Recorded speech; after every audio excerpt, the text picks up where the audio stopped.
નમસ્તે મિત્રો, કેમ છો? હું છું ડોક્ટર કલ્પેશ, તમારી સાથે સામર્થ્ય સ્ટડી સેન્ટરમાંથી.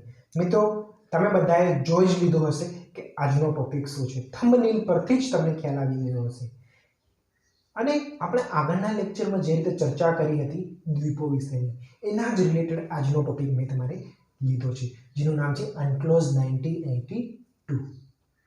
હવે તમને બધાને જ ખબર છે એ પ્રમાણે આપણો જે મુખ્ય ભૂમિભાગ છે એ મુખ્ય ભૂમિભાગ દેખાય છે આપણને, એટલે એની સીમાઓ નિર્ધાર કરવી ઈઝી છે. હવે એ મુખ્ય ભૂમિભાગ આપણને દેખાય છે અને એની સીમાઓ નિર્ધાર કરવી એટલી બધી ઈઝી છે, તેમ છતાં પણ અનેક વિવાદો થતા રહેતા હોય છે. હે, તમને બધાને જ ખબર છે, આપણે આગળના લેક્ચરમાં જોયું ને, કેટલા બધા વિવાદો જોયા આપણે. સિલ્ક વિવાદ, પછી પીઓકે વિવાદ, પીએકે વિવાદ, હે ને, એવા અનેક વિવાદો આપણે જોયા હતા. તો વિચાર કરો કે જે સીમાઓ આપણે નરી આંખે દેખી શકતા નથી, એવી સમુદ્રી સીમાઓ નિર્ધાર કરવા માટે કેટલી મુશ્કેલી હશે, એની અંદર કેટલા બધા પ્રોબ્લેમ્સ આવતા હશે, હે ને, કેટલા બધા વિવાદો થતા રહેતા હશે. ખાસ કરીને તો એક તો ખનિજ તેલ સંશોધન બાબતેનો, કે ખનિજ તેલ એક એવું આપણે ખનિજ છે કે જે દરેક દેશોને એની જરૂરિયાતો હોય છે. એવી પ્રોડક્ટ છે કે જે દરેક દેશોને એની જરૂરિયાતો હોય છે. એટલે દરેક દેશ એ સમુદ્ર ઉપર એનો દાવો કરતો હોય છે. એવું જ એક માછલી પકડવા માટે જે માછીમારો જાય છે, હે ને, એ માછીમારો દૂર દૂર સુધી માછલીઓ પકડવા જાય છે. એમને ખ્યાલ નથી હોતો કે આપણો આ એરિયા, આપણો વિસ્તાર અહીં સુધીનો છે, અથવા તો કોઈ એક એરિયા ઉપર બે દેશો એના ઉપર પોતાનો અધિકાર જમાવતા હોય છે, દાવો કરતા હોય છે. એટલા માટે જ તો પહેલાના સમયમાં સમુદ્રી સીમાઓ એટલી બધી નિર્ધાર કરેલી નહોતી અને એટલા માટે જ બહુ અનેક વિવાદો થતા રહેતા હતા. આના જ માટે યુએન એટલે કે સંયુક્ત રાષ્ટ્રે 1982 ની અંદર 1982 ની અંદર એક સંમેલન યોજ્યું સમુદ્રી સીમાઓ નિર્ધાર કરવા માટેનું. અને આ સંમેલનમાં જે સમુદ્રી સીમાઓ નિર્ધાર થાય એ દરેક દેશોએ માનવાનું રહેશે એવું નક્કી કરવામાં આવ્યું. ઓકે, એટલા માટે જ એનું નામ આપવામાં આવ્યું છે અનક્લોઝ 1982. ખબર પડી ગઈ તમને? અનક્લોઝ, CLOS એટલે શું? LOS એટલે શું? Law of sea. Law of sea, પણ શેનો લો? સમુદ્રી સીમાઓ ઉપરનો કાયદો. કયો? સમુદ્રી સીમાઓ ઉપરનો કાયદો. યુનાઇટેડ નેશન્સ કન્વેન્શન એટલે સંમેલન. લો ઓફ સી એટલે કે સમુદ્રી સીમાઓ નક્કી કરતો કાયદા અંગેનું સંયુક્ત રાષ્ટ્રનું સંમેલન, જેને જ કહેવાય અનક્લોઝ 1982. 1982 ની અંદર એ યોજાયું હતું. એટલા માટે ખબર પડી ગઈ અનક્લોઝ 1982 એટલે શું? હવે એની અંદર ચર્ચા કરીએ. અહીં કેટલીક ટર્મ્સ મેં તમને લખી છે, જે રીતે અપતટ લખ્યો છે, આધાર રેખા લખી છે, પ્રાદેશિક જળ લખ્યું છે, સુસંગત વિસ્તાર લખ્યો છે, વિશિષ્ટ આર્થિક ઝોન લખ્યો છે. ઓકે, આ બધી જ વસ્તુની આપણે ચર્ચા કરીશું મિત્રો, ધીમે ધીમે. હવે પહેલી વાત કરી અપતટની. અપતટ એટલે કે એવો તટ કે આપણો જે મુખ્ય ભૂમિભાગ છે, આ મુખ્ય ભૂમિભાગથી જેમ જેમ આગળ જઈએ સમુદ્રમાં, એમ એમ ધીમે ધીમે દરિયો ઊંડો થતો જાય છે. તમે એટલાસ લઈને ખાસ જોજો કે આખો ભૂમિભાગ છે એના આ જે દરિયા કિનારાનો તટનો પ્રદેશ છે થોડો થોડો વ્હાઈટ હશે, હે ને, વ્હાઈટ બ્લુ હશે, અને જેમ જેમ દૂર થતો જશે એમ એમ ડાર્ક બ્લુ થતો જશે. ડાર્ક બ્લુ નો મતલબ શું? કે એ જગ્યા ઊંડી છે. તમે ક્યારેય જોયું છે કે આ મુખ્ય ભૂમિભાગથી નજીકનો ભાગ ડાર્ક બ્લુ છે? એવો ડાર્ક બ્લુ નહીં હોય.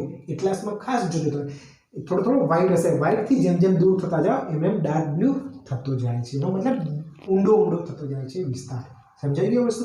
એટલે કે અપતટ એટલે કે એવો વિસ્તાર, કે એવો સમુદ્ર કિનારો કે જે છીછરો સમુદ્ર કિનારો છે.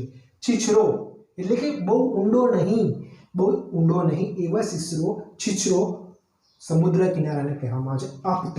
અને અપતટની અંદર જ આપણી કેટલીક ખનિજ તેલની રિફાઇનરીઓ આવેલી છે. જે રીતે ભારતનું સૌથી મોટું ખનિજ તેલ રિફાઇનરી કયું છે? કેન્દ્ર કયું છે? Bombay high. Bombay high, Bombay high ખનિજ તેલ કઈ જગ્યાએ આવ્યું છે? મહારાષ્ટ્રમાં આવેલું છે. કહેવાય તો મહારાષ્ટ્ર રાજ્યની અંદરનો જ ભાગ ને, હે ને? મહારાષ્ટ્રની અંદર આવેલું બોમ્બે હાઈ ખનિજ તેલ ઉત્પાદન કેન્દ્ર. કઈ જગ્યાએ આવેલું છે? અપતટની કિનારે, એટલે કે કિનારાથી દૂરની સાઈડ જે છીછરો દરિયા કિનારો છે એની અંદર. એવો જ એક બીજો એક રાવા તટ કરીને ઓળખાય છે. રાવા તટ ક્યાં આવેલો છે? ગોદાવરી અને કૃષ્ણા નદીના જે મુખ ત્રિકોણ બને છે આ રીતે, આ મુખ ત્રિકોણનો જે ભાગ બને છે એ મુખ ત્રિકોણના ભાગ આગળ રાવા તટ. ક્યાં આવેલું છે રાવા તટ? ગોદાવરી અને કૃષ્ણા નદી ના તટ ઉપર આવેલું છે રાવા તટ. એ જ રીતે એટલે મેં તમને કહ્યું ને, અપતટ એટલે શું? સમુદ્ર, એવો સમુદ્ર કિનારો કે જે છીછરો છે એને કહેવાય રાવા તટ. મુખ્ય ભૂમિભાગથી જેમ જેમ છીછરો દરિયા કિનારો આવતો જાય એને કહેવાય એને કહેવાય તટ, અપતટ, ઓફશોર. ખબર પડી ગઈ તમને? હવે વાત કરીએ અધિકારની. આ મુખ્ય ભૂમિભાગ છે એ મુખ્ય ભૂમિભાગ પરથી જે પણ ખનિજ તેલના સંશોધનો બને, જે પણ આપણા પ્રાકૃતિક સંશોધનો મળે એ બધા ઉપર જે તે રાજ્યમાંથી મળે. આ મુખ્ય ભૂમિભાગમાંથી કોઈ પણ રાજ્યમાંથી ખનિજ તેલ મળ્યું તો એ જે તે રાજ્યમાંથી મળ્યું હશે તે રાજ્યની સરકારનો એના પર અધિકાર હશે. સમજાય છે શું કહેવા માંગુ છું? મુખ્ય ભૂમિભાગમાંથી જે રાજ્યમાંથી મળ્યું છે તે જે તે રાજ્યનો એના પર અધિકાર રહેશે. એટલે કે જ્યારે લાસ્ટમાં ગણતરી કરવામાં આવશે ખનિજ તેલનું કેટલું ઉત્પાદન થયું જે તે રાજ્યનું, તેની ગણતરી રાજ્યોમાં થશે, કેમ કે રાજ્યનો એના ઉપર અધિકાર છે ભૂમિભાગ ઉપર. પરંતુ આ સમુદ્રમાંથી જે પણ સંશોધનો મળશે, ખનિજ તેલ છે, અન્ય જે પણ કુદરતી સંશોધનો મળશે એના ઉપર જે તે રાજ્યનો નહીં પરંતુ કેન્દ્રનો અધિકાર રહેશે. આ સેન્ટેન્સ ખાસ નોંધી લેજો, અહીંયાથી તમને કન્ફ્યુઝન થવાના ખાસ પ્રશ્નો રહેશે. ઓકે, એટલા માટે જ કહું છું કે જે આપણો સમુદ્ર કિનારો છે, જે આપણો અપતટ છે, આ અપતટમાં પણ જે પણ ખનિજ તેલના સંશોધનો થયા હશે એ સંશોધનો પર કેન્દ્ર સરકારનો હક રહેશે, રાજ્ય સરકારનો હક રહેશે નહીં. એટલા માટે જ તેનું ઉદાહરણ તમને આપું, જે રીતે બોમ્બે હાઈની વાત કરી હતી ને, તો તમને મેં પહેલા જ કીધું હતું કે જો ભારતની અંદર સૌથી મોટું પેટ્રોલિયમ ઉત્પાદન કેન્દ્ર જો કોઈની વાત કરીએ ને તો એ કયું હતું? બોમ્બે હાઈ. બોમ્બે હાઈ આવ્યું શેની અંદર છે? મહારાષ્ટ્રની. પરંતુ જ્યારે લાસ્ટમાં ખનિજ તેલની ઉત્પાદનની ગણતરી કરવામાં આવે છે ત્યારે એનું ઉત્પાદન મહારાષ્ટ્રમાં ગણવામાં આવતું નથી, પરંતુ કેન્દ્રમાં એનું ઉત્પાદન ગણવામાં આવે છે. એટલા માટે જ તો ખનિજ તેલ ઉત્પાદનની દ્રષ્ટિએ મહારાષ્ટ્ર પહેલો નંબર નથી, ગુજરાત પહેલો નંબર છે. સમજાય છે શું કહેવા માંગુ છું? ઘણી વખત હશે કે બોમ્બે હાઈ મહારાષ્ટ્રમાં જ આવ્યું છે તો ખનિજ તેલ ઉત્પાદનની અંદર મહારાષ્ટ્ર જ પહેલા નંબરે, પરંતુ આ સેન્ટેન્સ ખોટું હશે. મહારાષ્ટ્ર પહેલા નંબર નહીં, મહારાષ્ટ્ર બીજા નંબરે છે. પહેલા નંબર આવે છે ગુજરાત. ગુજરાત ખનિજ તેલ ઉત્પાદનની દ્રષ્ટિએ ફર્સ્ટ નંબરે છે. આજે કેટલાક હું તમને સેન્ટેન્સ કહી રહ્યો છું તે ખાસ કરીને નોટમાં ઉતારતા રહેજો, પરીક્ષામાં બહુ જ ઇમ્પોર્ટન્ટ રહેશે. થઈ ગયું? હવે વાત કરીએ આપણે આગળના ટોપિક્સની. હવે વાત કરીએ આપણે આધાર રેખાની.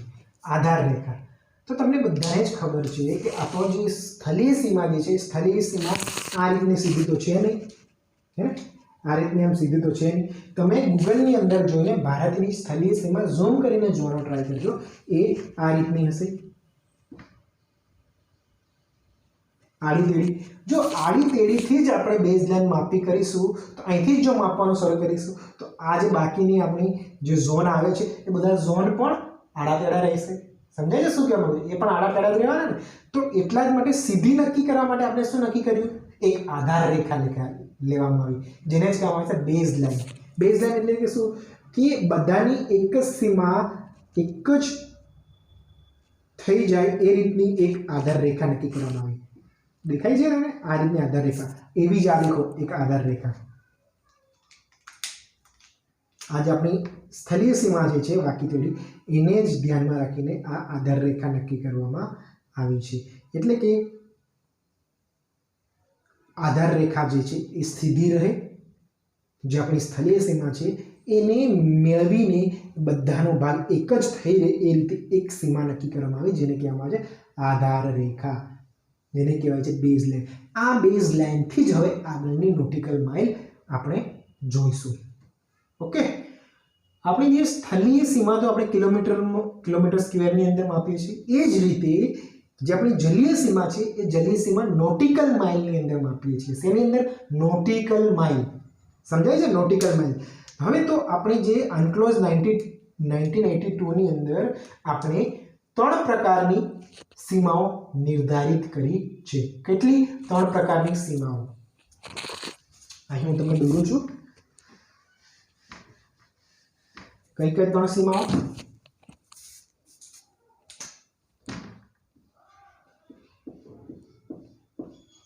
અનક્લોઝ 1982 ની અંદર 3 સીમાઓ નિર્ધારિત કરી છે. પહેલી કઈ? પ્રાદેશિક જળ, ટેરિટોરિયલ વોટર. કઈ? પ્રાદેશિક જળ. આ પ્રાદેશિક જળ રેખા. બીજી આપણે કન્ટેજિયસ ઝોન્સ એટલે કે સુસંગત વિસ્તાર.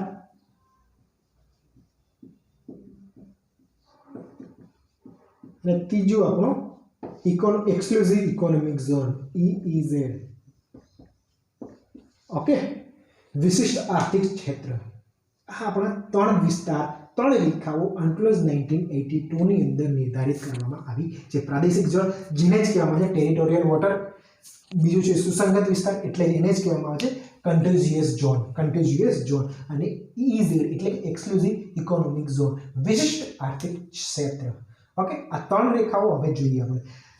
જે આપણી આધાર રેખા છે, આધાર રેખાથી 12 નોટિકલ માઇલ, આ દેખાય છે તમને 12 નોટિકલ માઇલ, આ દોરી છે 12 નોટિકલ માઇલ. આ 12 નોટિકલ માઇલ સુધીની રેખાને કહેવાય છે આ એરિયા, એટલે આર્યો એરિયા જે છે એ એરિયાને કહેવાય છે પ્રાદેશિક જળ એરિયા, એટલે કે ટેરિટોરિયલ વોટર ઝોન. શું? Territorial water zone. કયું? બેઝ લાઇન થી 12 નોટિકલ માઇલ. કેટલું?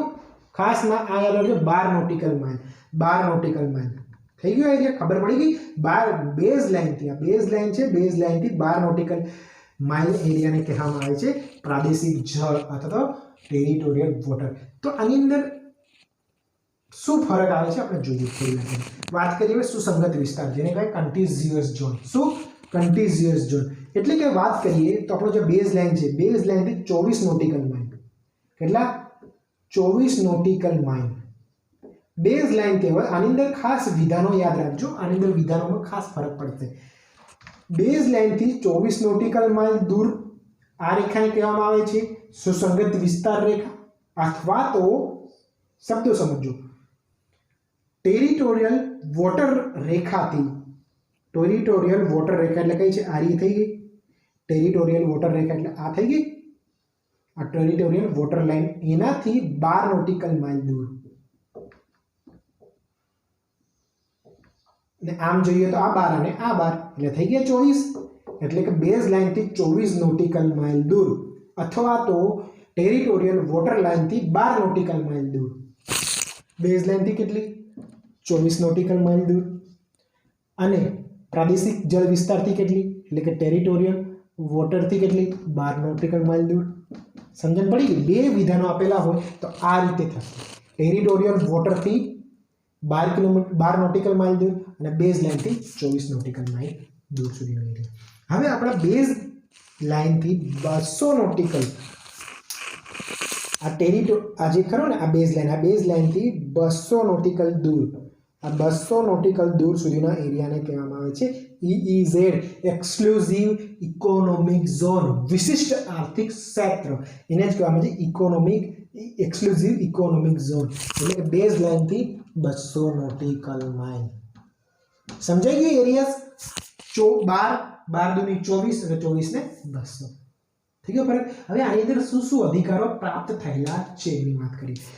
વાત કરીએ પ્રાદેશિક જળની, જેને ટેરિટોરિયલ વોટર તરીકે ઓળખવામાં આવે છે. ટેરિટોરિયલ વોટરની અંદર જે અધિકારો આપણા ભૂમિ ભાગ પર છે, ખોદનની, દોહનની, જે પણ આ બધે જ અધિકારો જે આપણને ભૂમિ ભાગ પર મળેલા છે, એ જ બધા અધિકારો આપણા પ્રાદેશિક જળ વોટરની અંદર મળેલા છે. એટલે કે આ એરિયાની અંદર, આ એરિયાની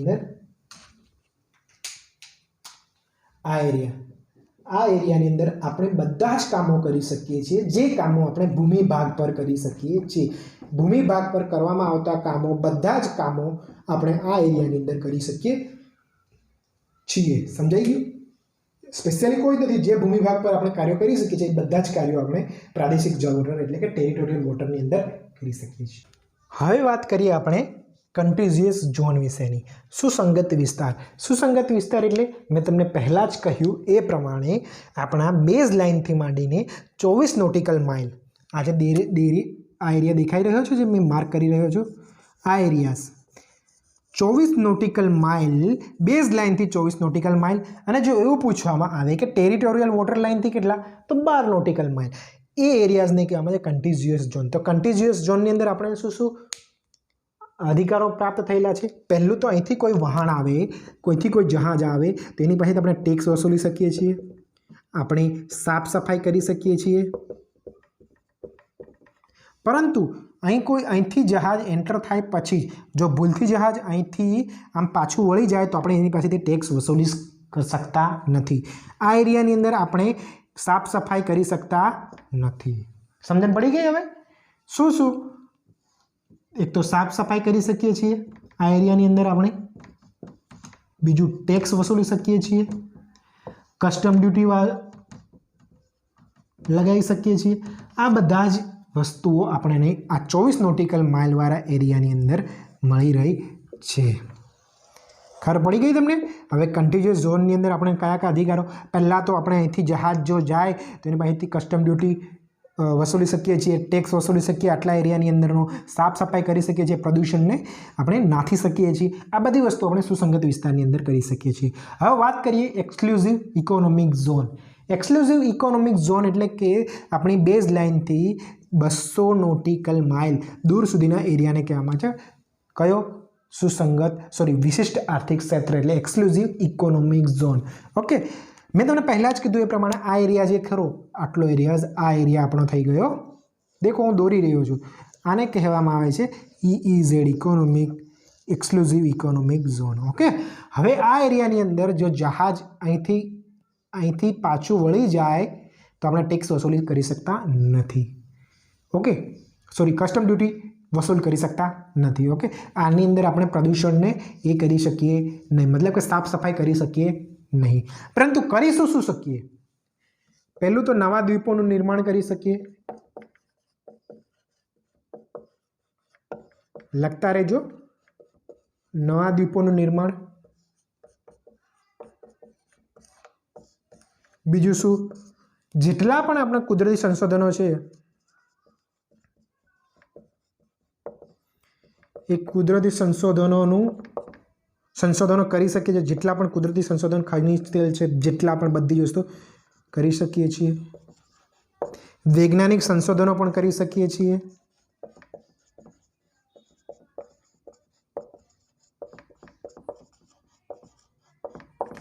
ખબર પડી ગઈ? નવા દ્વીપોનું નિર્માણ કરી શકીએ છીએ. કુદરતી સંશોધનો જેટલા પણ છે બધાનું સંશોધનો કરી શકીએ છીએ. પછી આપણા વૈજ્ઞાનિક સંશોધનો કરી શકીએ છીએ. ખનિજ તેલ છે, આ બધી વસ્તુ અહીં આપણે કરી શકીએ છીએ.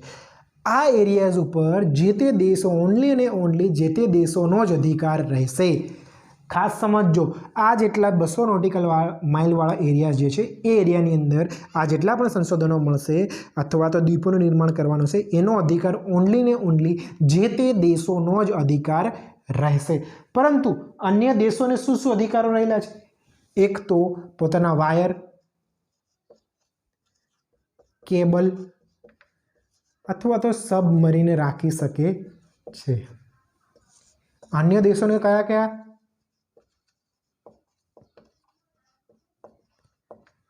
અન્ય દેશોને વાયર વ્યવસ્થા રાખી શકે છે, કેબલ રાખી શકે, કેબલ ગોઠવી શકે છે અથવા તો સબમરીન રાખી શકે છે. આટલા એ 200 નોટિકલ માઇલ એટલે કે આટલા એરિયાની અંદર મળેલા છે. અહીંયાથી અંદર કેબલ ના રાખી શકે, પછી વાયરો ન રાખી શકે, સબમરીન ન રાખી શકે. એ આટલા જ એરિયાની અંદર, આ બંને એરિયા. સમજાય છે? ઓકે, અહીં આપણે પૂરું થઈ જાય અનક્લોઝ 1982 આખો નિયમ. અહીં આ ટોપિકમાં કોઈ પણ હજુ પણ કન્ફ્યુઝન હોય તો તમે મને કોમેન્ટની અંદર પૂછી શકો છો. અને જો તમને આ મારો વિડીયો પસંદ આવ્યો હોય તો જરૂરથી લાઈક કરજો, શેર કરજો, પોતાના મિત્રોની અંદર શેર કરજો અને સબસ્ક્રાઇબ કરવાનું ભૂલતા નહીં મિત્રો. ઓકે, હવે મળીશું આપણે આપણા મેઇન ટોપિક હિમાલયા તરફ વળીશું અને હિમાલયાની નેક્સ્ટ લેક્ચરની અંદર શરૂઆત કરીશું. ઓકે મિત્રો, જય હિન્દ.